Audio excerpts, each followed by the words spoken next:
Pasalnya pendapatan mereka dinilai semakin kecil karena mayoritas penumpang beralih ke bus tersebut.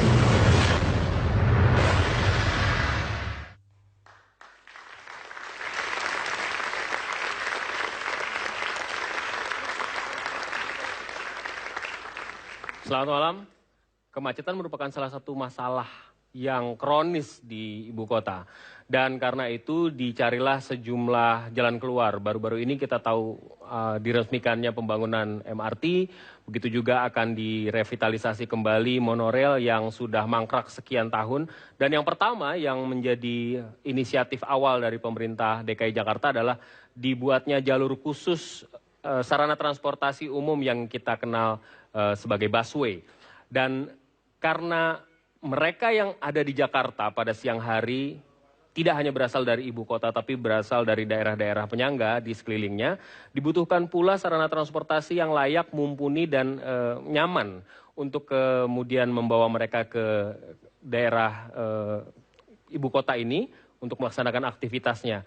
Namun karena tidak sinkronnya kebijakan yang satu dengan yang lain atau mungkin ada kesalahpahaman, munculnya bus kota terintegrasi dengan busway ini menimbulkan permasalahan lain dengan awak angkutan kota yang sebelumnya sudah eksis di wilayah-wilayah tersebut.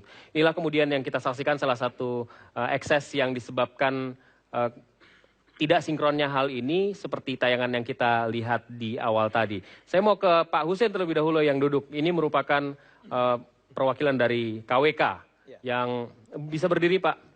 Sebenarnya apa sih permasalahannya? Tidak hanya di Pantai Indah Kapuk saya rasa, di daerah-daerah lain juga mengalami hal yang sama begitu ada BKTB beroperasi di wilayah tersebut. Ya, terima kasih. Assalamualaikum warahmatullahi wabarakatuh dan selamat malam. Saya melihat persoalan ini muncul. Pertama adalah akibat kurangnya sosialisasi. Pernah kita diundang oleh Dinas Perhubungan DKI Jakarta untuk bersosialisasi dengan itu, tetapi hanya diproyeksikan secara global saja tentang bagaimana memanage sebuah transportasi modern yang terintegrasi. Yang terintegrasi. Tetapi mereka tidak secara spesifik ketika nanti muncul di Jakarta Barat, kira-kira trayek mana yang akan dilewati oleh BKTB. Ini yang tidak tersosialisasi. Nah, muncullah ketika digulirkannya BKTB ini. Nah, ini para supir ini kan dengan pemahaman yang rendah, ya kan? Dengan akhirnya muncul multi interpretasi. Seakan-akan bahwa lahan mereka itu diambil oleh BKTB. Dan pelan-pelan dimatikan begitu ya. Akhirnya mau tidak mau ya muncul konflik secara diametral antara BKTB dengan para pengemudi itu. Jadi saya pikir ini memang pertama adalah sosialisasi sebenarnya. Jadi ada komunikasi yang terputus. Harapannya dari awak KWK itu apa sebenarnya yang diharapkan dari sistem yang terintegrasi ini? Sebenarnya harapan kita bersama. Jadi kita pada prinsipnya KWK sangat sepakat, setuju sekali, ingin ada sebuah transportasi modern yang terintegrasi, yang nyaman, yang mumpuni, kan seperti itu. Cuma harus perlu diingat pada aspek sosiologi, aspek kemanusiaan gitu loh. Sehingga harus perlu dijelaskan secara detail terhadap para pengemudi, sehingga mereka paham betul bahwa pada intinya memang kita sepakat dengan berapa sih awak KWK Pak sekarang Pak? KWK itu jumlah armada sekitar 7.000-an. 7.000 di seluruh DKI. Seluruh DKI. Kalau di Jakarta Barat sekitar 1.223 armada. Ya. Jadi kali 2 supir berarti 2.000 lebih. Baik. Saya kira seperti itu. Baik, terima kasih. Nanti kita bisa bergabung, Pak Hussein bisa bergabung dari tempat duduk sana. Bagaimana tanggapannya, Kang Yayat atau pada Pak Pras? waktu sosialisasi, memang saya juga hadir sama Pak Hussein. Tapi memang sekali lagi persoalan mendasar adalah sosialisasinya masih sangat generik, sangat umum. Jadi jika ada rencana BKTB akan diimplementasikan, itu seharusnya kan terinformasi apakah perlu dilakukan rerouting kembali tidak. Jika BKTB akan dikembangkan, tumpang tindih tidak dengan KWK yang sudah ada. Jawaban Dishub memang pada waktu itu ini dalam proses penyusunan, belum selesai. Memang sangat kita inginkan pada waktu itu adalah ketika rencana ini sudah selesai lebih dulu, informasi kepada para organisasi angkutan umum yang ada, barulah implementasi atau ada dialog di dalamnya. Jadi pada waktu itu memang dikatakan sosialisasi hanya pada tingkat paparan umum, belum sampai kepada tingkat detail atau belum terjadi proses dialog. Jika ini diberlakukan, apa dampaknya terhadap teman-teman yang sudah beroperasi? Itu memang yang menarik adalah sebetulnya ruang dialog dilakukan, tetapi interaksinya belum terbangun secara intensif. Di media online, Wakil Gubernur Basuki Cahayapurnama mengatakan bahwa BKTB dan KWK itu merupakan dua moda yang melayani segmen yang berbeda. Karena itu biarkan saja kondisi ini berjalan. Begitu. Ini sebetulnya tidak bisa terjadi kontestasi lah kan. Kontestasi dalam ibaratnya Daud lawan Goliat misalkan. Kalau yang satu difasilitasi oleh pemerintah, dimodalin, fasilitasnya gede. Sementara yang satu ini empot-empotan karena dikelola oleh secara perseorangan. Seharusnya kalau kita menginginkan, oh tidak begitu ya? Oke, nggak apa-apa. Begini. Saya begini, oke lah. Begini, kita akan benarkan. Masalah ini di Jakarta, kemacetan ini sudah ekstrim. Betul. Masalah ini dari ujung kanan, ujung kiri, atas, bawah, semuanya sudah complicated. Jadi ini penyelesaiannya juga tidak bisa partially. Oh ya, kita urusi masalah ini dulu itu nggak bisa. Kalau mau dari awal komprehensif, platformnya apa, begitu loh. Sebentar, saya potong. Dengan munculnya BKTB, kemudian fenomena di Pantai Indah Kapuk, konon kabarnya di Bogor misalnya BKTB itu dilarang masuk. APTB Dilarang masuk Baranang Siang karena mengganggu. Gini, pertanyaan saya, apakah ada dugaan a priori dari Organda misalnya atau dari Bang Asas juga yang berpikir bahwa ini memang sengaja pelan-pelan dimatikan sehingga yang ini menjadi permanen, yang lain ya mengikuti begitu. Karena gini ya, dari dulu saya juga heran. Ada mau tambah bus, bongkar moda, rubah moda. Nggak bisa dibuat sebelum nomor 1 dikerjakan oleh pemerintah ataupun mungkin badan-badan yang lain adalah peta kebutuhan mobilisasi di Jabodetabek. Kebutuhannya seperti apa? Jangan tambah bus, tambah ini. Kasihan rakyatnya jadi kelinci percobaan plus juga hasilnya seperti kemarin. Nah, ini yang menarik begini. Pada waktu sosialisasi sebentar, pada waktu dialog memang sebetulnya saya mengamati ya secara jelas. Memang Disub menanyakan kemana teman-teman yang lain. KWK hadir. Nggak dipanggil, yang dipanggil cuma KWK. KWK katanya teman-teman Organda nggak datang. Nah, Organdanya nggak datang pada waktu itu.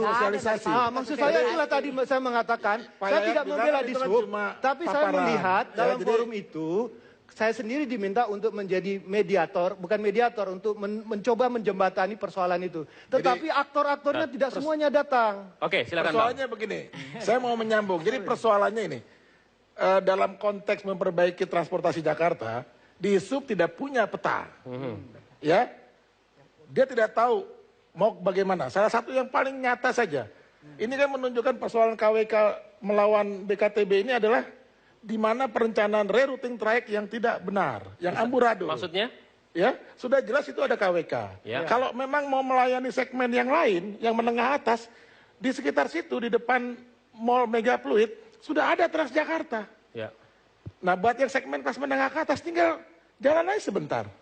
Tidak perlu ditiban lagi trayek tersebut dengan, itu sama juga namanya kucing diadu dengan harimau. Tapi kita tidak boleh menutup fakta ya. Ini saya juga minta maaf pada Pak Hussein bahwa moda seperti yang terjadi di KWK dan lain sebagainya itu kan cenderung tidak disiplin, mengabaikan hak-hak. Kalau masalah disiplin, Bung, itu persoalan bagaimana pengawasan. Itu fenomena. Sebentar, itu masalah pengawasan. Apakah pertanyaan kita, Dinas Perhubungan sudah melakukan pengawasan dengan baik sampai saat ini? Sudah pernah melakukan pembinaan yang baik kepada Anda juga bisa.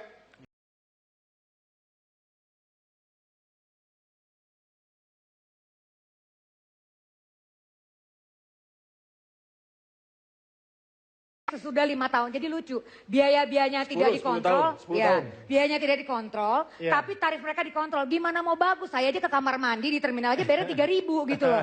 Mau cuma pipis 1 kali, gimana orang mesti bagus, baik, pelayanannya service oriented, bayarnya cuma 2.000. Yang mau jadi supir juga pasti orang yang aneh-aneh, Pak, begitu.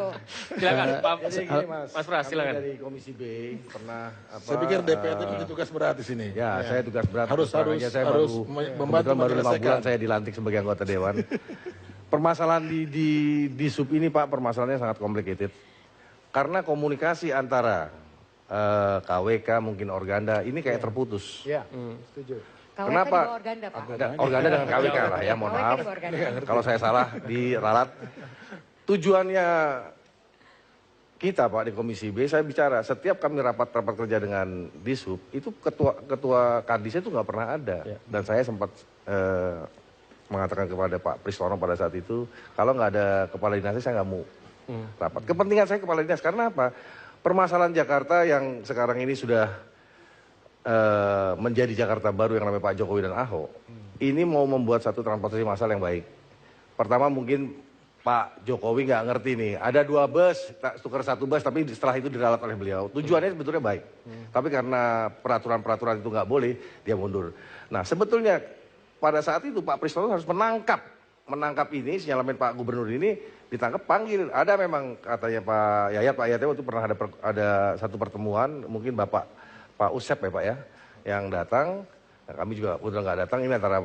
Tapi pertanyaan saya begini ya singkatnya, apa yang sudah diterapkan ini kan langsung diimplementasi di Pantai Indah Kapuk. Menurut Anda itu sudah tepat atau harus Kalau saya cek ulang lagi? mengatakan tepat, kalau komunikasi antara si pengusaha dengan disub ini komunikasi baik, ini akan tepat kok Pak. Ini nggak ada yang dirugikan kok. Sebentar. Kemarin kan masalah bus yang kemarin kan ya. Misalnya bus yang kemarin, katanya busnya kan tidak bagus. Oh gampang, bisa dikembalikan karena baru bayar 25%. Saya bingung 20%, juga, 20%. Kok udah bisa jalan di jalan raya ya kalau baru 20%, ada yang nggak benar dong dari sistemnya. Ada tanda tanya besar gitu. Ya tapi kan kita juga mobil kredit kan bisa jalan di jalan raya. Nggak bisa Pak, apalagi di sini, Pak, ini kan CBU. Ibu. Ini kan bukannya dibangun di Indonesia kan? Ya, betul. Ini kan sebenarnya kan pakai distributor tunggalnya namanya dari Ankai, ini kan dari New Armada kan? Karena ini bukan dibangun di sini, mereka bukan ATPM. Jadi kalau bukan ATPM biasanya nggak bisa tuh modal-modal bayar 20%. Apalagi tiba-tiba udah jalan di jalan raya, saya bingung. Bukti disinilah di Ibu. mana? Baik. Disinilah Ibu tugas kami sebagai Dewan. Sebagai Dewan mempreser kepada Pak Gubernur untuk memeriksa. Inspektor memeriksa siapa manusia-manusia itu yang ada di dalam disub yang terlibat, tangkap. Ini sudah saatnya terbuka kok. Pak Gubernur udah nggak pakai otak lagi, berpikir pakai hati untuk bekerja. Saya pikir Jadi langkah pertama harusnya DPRD. Ya, sudah, DPRD saya yang sudah, tahu Pak. anggaran Pak, itu diapakan, Bapak saya seperti apa. rapat dengan Pak Termasuk Disub yang aja. BKTB dengan KWK, DPRD harusnya bicara pertama kali, mencegah itu kalau memang itu salah begitu. Memang menarik kan, sebetulnya selain ada DPRD, ada stakeholder, ini kan kita punya Dewan Transportasi Kota.